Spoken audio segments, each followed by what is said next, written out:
Wavenyozo wanyaminawa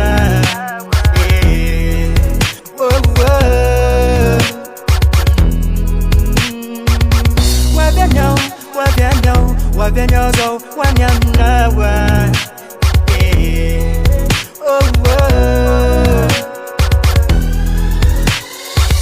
Riwabana la vitani Lazao izi sambula wavi Azamala yelu na mitumani Zayefa wabe Rokilayan Fokungele futonde Zawati Mazaru mala yelo Aniwani nisiteta nyande Nyala yelu situman Azakifyamsan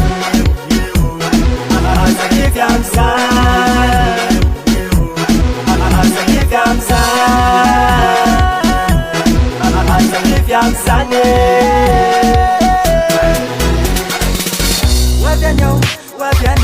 Wavenyozo amitanya dide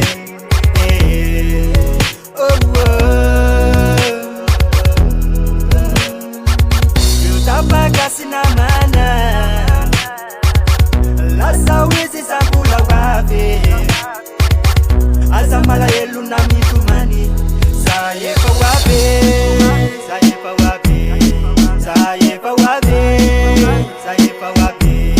Azamala yelu Azamitumani Azamala yelu Fokungele futonde Zawati Mazaru mala yelu Aniwani nisiteta nyande Nyala yelu situman Azakifyamsan